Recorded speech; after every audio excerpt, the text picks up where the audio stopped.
في 14 من كانون الأول وفي برنامج ريلز مورغان أجرت قناة CNN الإخبارية مقابلة مع كل من تمريض هوارد. We promised to protect them, but now 3,400 Iranian dissidents at Camp Ashraf in Iraq are in grave danger. Last April, Iraqi soldiers attacked Ashraf, killing 36 unarmed people. Now Prime Minister Maliki of Iraq, doing Iran's bidding, plans to close Ashraf and slaughter people working for a democratic, nuclear-free Iran. President Obama, honor America's promise and stop another massacre. It's former Homeland Security Secretary Tom Ridge and former Democratic National Committee Chairman Howard Dean. No, I'm glad we're leaving Iraq because I didn't think we should have gone there in the first place. But the truth is we're leaving a mess behind. We're leaving a prime minister who's basically has participated in war crimes and is being investigated for that. We have 3,400 unarmed Iranian dissidents who the United States promised that we would keep out of harm's way, who are likely to be massacred when we leave. This is a very messy withdrawal, and I'm delighted we're leaving, but I don't think that the American people are going to be very happy when they see what we've left behind. But one of the challenges... Governor Ridge, so I was going to ask you specifically, Governor Ridge, about Camp Ashraf, which I know you're both concerned about. This is effectively a kind of ghettoized area in Iraq that is full of Iranians who are supporting the opposition party in Iran and are being severely mistreated. What can you tell me about that? Well, the 3,400 men and women at Camp Ashraf, which is about 60 miles northeast of Baghdad, surrendered their means of self-protection to the United States Army in 2003 and 2004. And when I mean they surrendered their means of self-protection, they were a Democrat resistance group. They've been a thorn in the Mullah and Ahmadinejad side for a long, long time. They surrendered tanks and anti-aircraft and artillery pieces, thousands and thousands of weapons, small weapons, to defend themselves. We made, peers, the United States government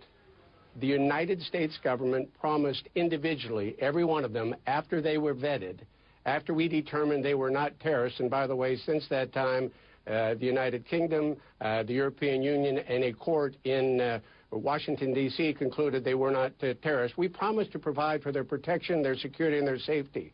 It was fine until we withdrew.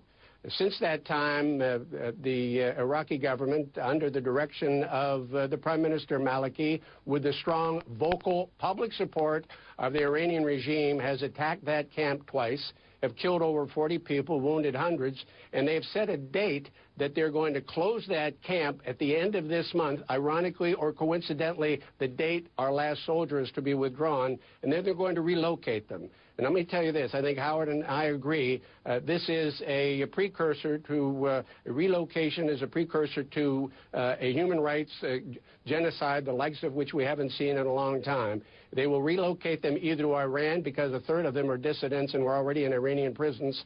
25% of them are women, and it's just this administration, unfortunately, for whatever reason, has chosen to ignore that plight. It's our integrity. It's our word, it's our bond, it's our credibility. Yeah, let me just add, to date, we ignore it.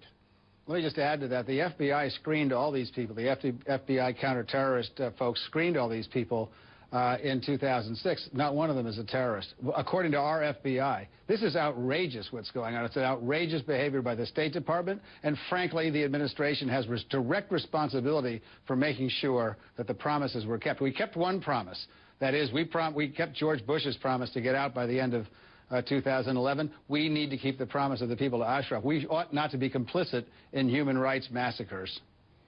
And Governor Dean, I mean, just to finish off here, there is a sense that the president is being not weak, but certainly not that strong with Iran, holding back a bit. We've seen the incident with the drone. We see what's happening with this camp. Well, I think that's unfair. We don't know. You know, it's also possible that we might have had something to do with blowing up the solid fuel facility. So we don't really know what's going on behind the scenes in Iran. And I'm willing to give the president the benefit of the doubt. I'm not willing to give anybody the benefit of the doubt if 3,400 people are murdered who are unarmed, who we promised to defend, and then welched on our commitment. That I will not forgive. But I did give the president... Let me just give you the final word, Governor Ridge, on Iran. In simple terms, how should the president deal with Iran?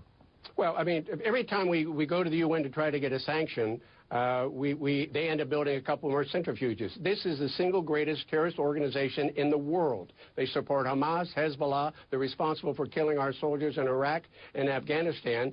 You need to delist. These men and women at Camp Ashraf are on our foreign terrorist organization list.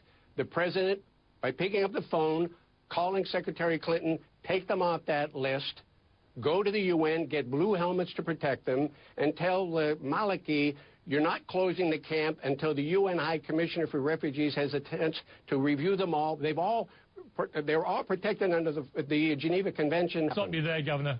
I think we've got the point loud and clear. Thank you both very much. Thank Governor you. Dean, Governor Ridge. Thank you. Pleasure talking to both of you. Thanks Thank you.